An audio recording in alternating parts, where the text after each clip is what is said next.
Hello and welcome to episode 6 of C++ Weekly. I'm your host Jason Turner.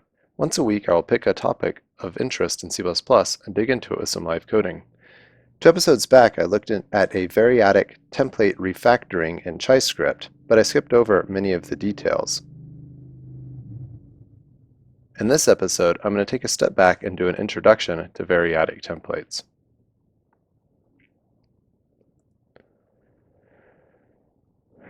So, if you are not familiar with how templates work in general, I'm going to give a quick overview there. So let's say that we want to create a quick template that prints any value to the screen.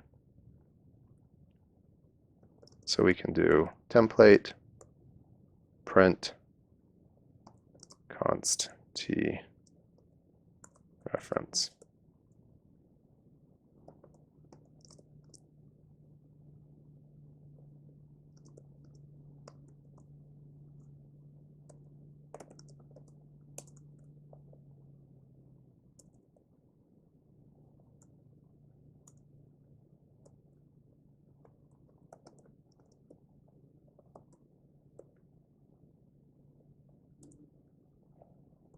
Now this code can print anything that we send it.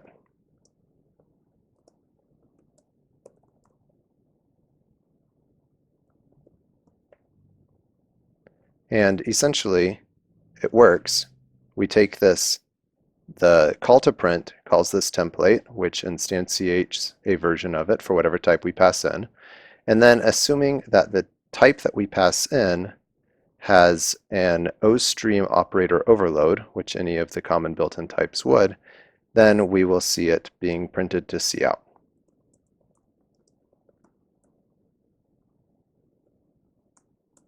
And we have one Hello World 5.3. Now, let's modify this a little bit and say instead of printing the value, we want to return the string representation of it.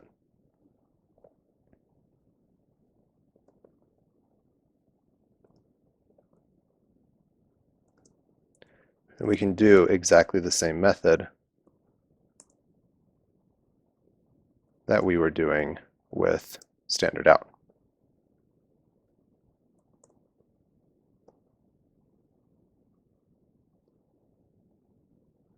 And now let's change this to toString. There.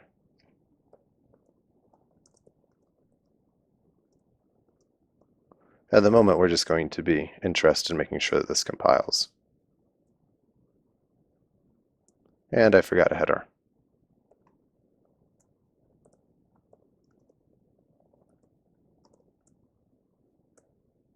There we go.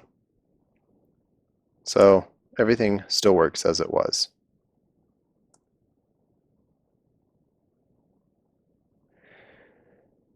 So now we have the most basic, simple instance of a template that we could really have that's useful. And we want to make this a Variadic template. Say we want to, instead of converting one thing to a string, we wanted to convert many things. Let's see, how do we want to do this? So let's say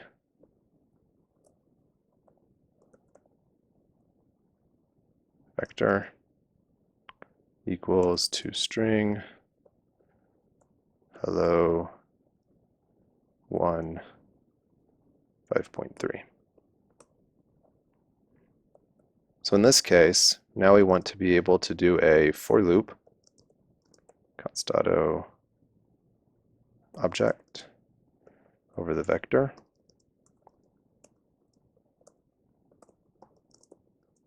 And print out each thing that was contained in the vector. There. So the question is now, what does this toString need to look like?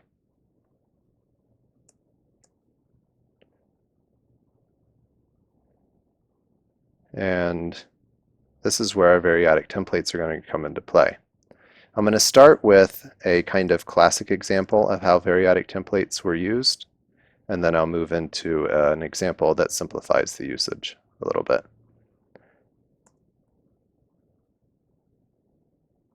So we know that we want to return a vector of strings for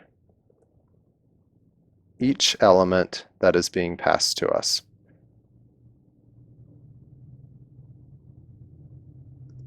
We needed to use this ... here to tell the compiler that we want to do a variadic template. And then the signature for what our function is, it's going to be a const reference of, let's do it like this.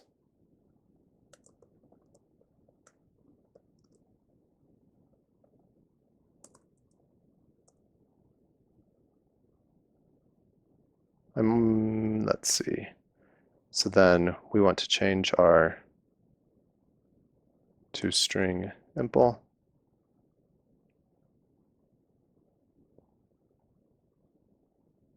Okay, let's take one more quick step back. So we want to implement this recursively for the sake of this demonstration. And we want to require that there's at least one parameter.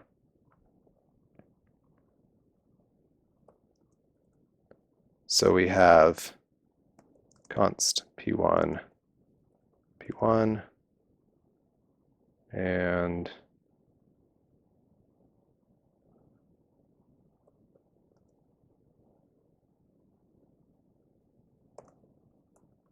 when I get the placement of my ... wrong here, I'm sure of it. Okay, so now we know that we have exactly at least one parameter, one or more parameters, because we're peeling off the first one. So we call toString impl on p1. And let's just test this real quick.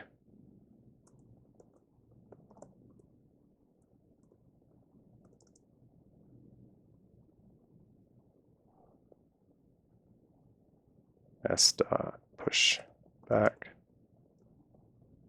return s.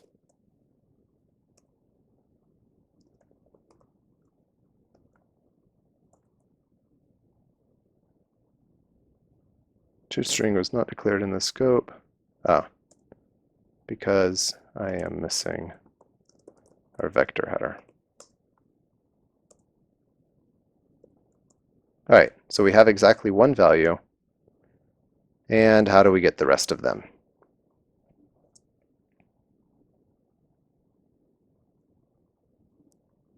So for the sake of, like I said, demonstrating this as a variadic recursive template,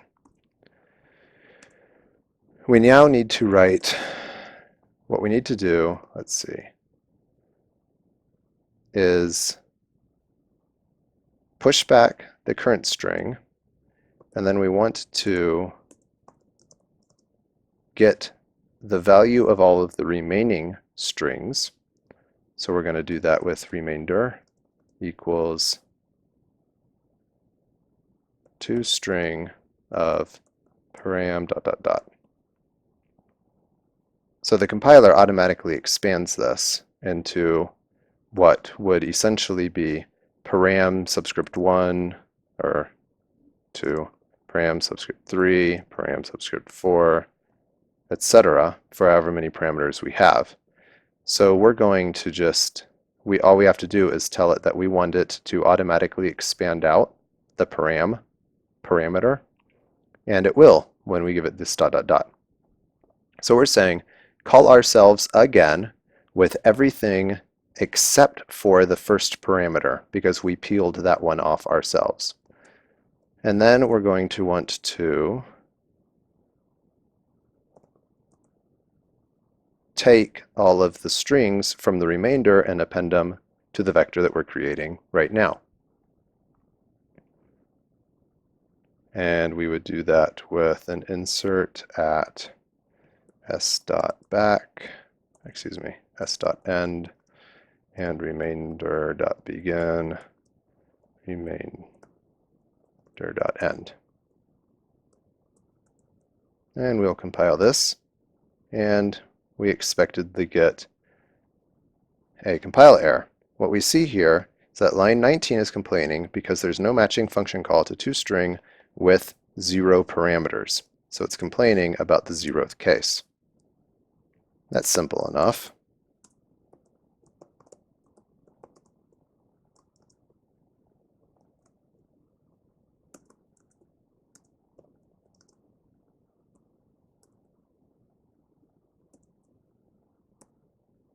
There, we gave it the 0th case, we run it, and we get the strings out in hopefully the order that we put them in.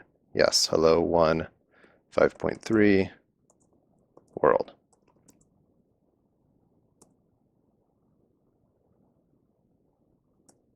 Now, it's interesting to note just how much load having some templates in your code can give you. I'm not compiling with optimizations or anything, and this simple example is taking almost a second to compile. But don't let that scare you. It doesn't. It is possible to make it much worse, but it takes some effort. So what we have here, well, let's see if we can get a good example here.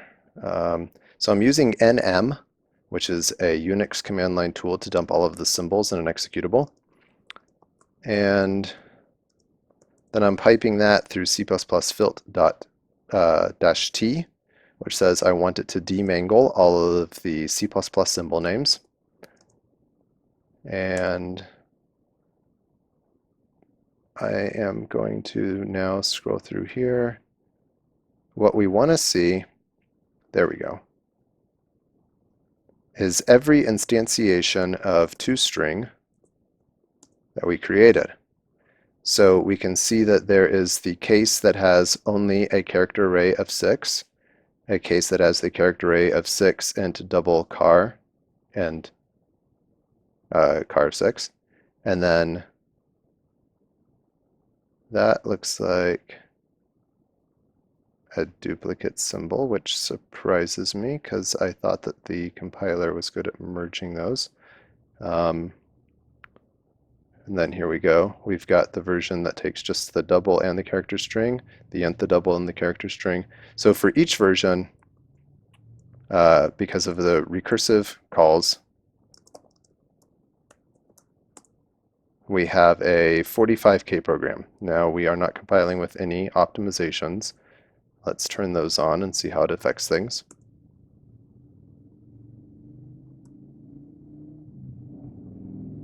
So that makes it a 29K executable.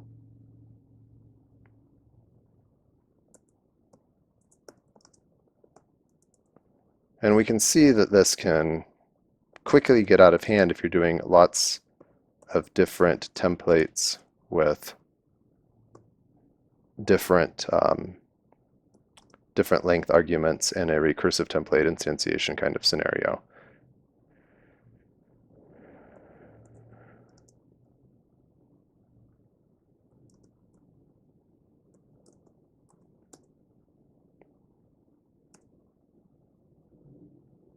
So that's already almost up to 2 seconds now taking that to compile, with optimizations turned on, and our executable is up to 41K. So we have intentionally unnecessarily complicated this example.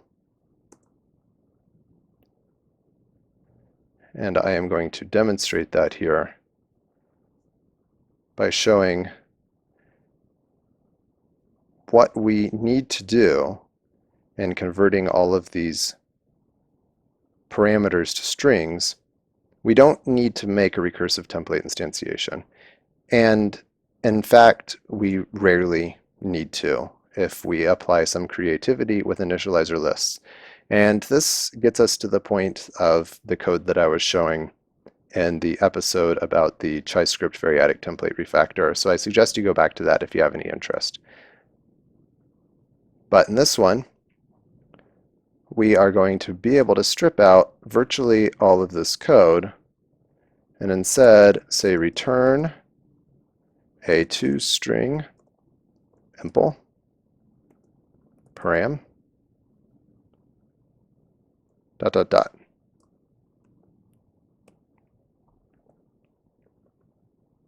Now what this will do is it will use an initializer list to initialize the standard vector of strings, and it will expand all of the toString impl calls for each param that is passed in, and everything will continue to work as it was a moment ago.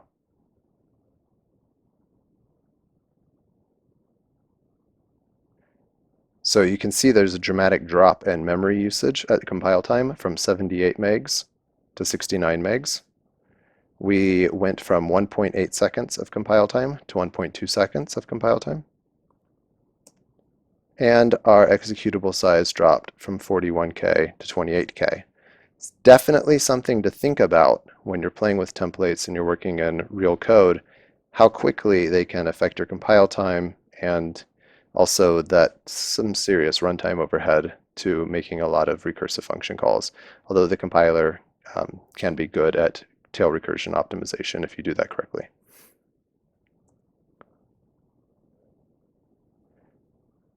So let's see, just out of curiosity here, if we could maybe even take this one step further. This is something I did not try yet, but let's try using a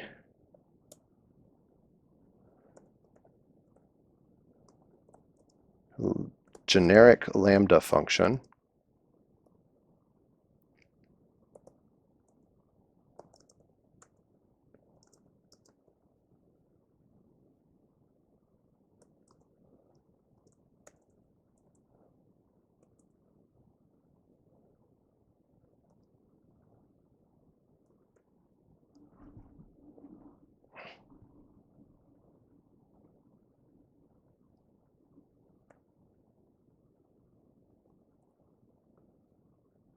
All right, that should do approximately the same thing we were just doing.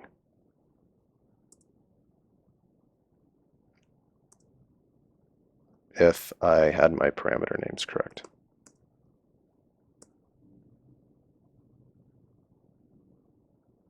So the compile time went up a little bit and memory usage went up again.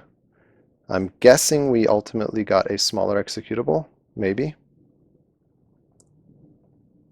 No, and executable size went up. This is fascinating. Like I said, I had not tried this yet, but I have been playing with generic lambdas recently. So I'm going to, out of curiosity, see what our symbol table looks like again.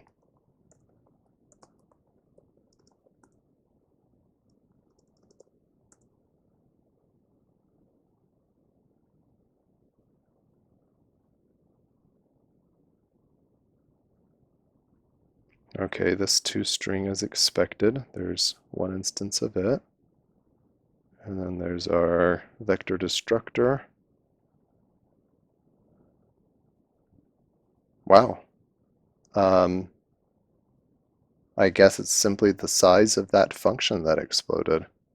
There's nothing else expected here. The symbol table got much smaller. So that's interesting and something for you to play with, and let us know if you have any success trying to figure out why exactly the executable size went up so much in the case of using generic lambdas. So I think that wraps up what I was planning to go over.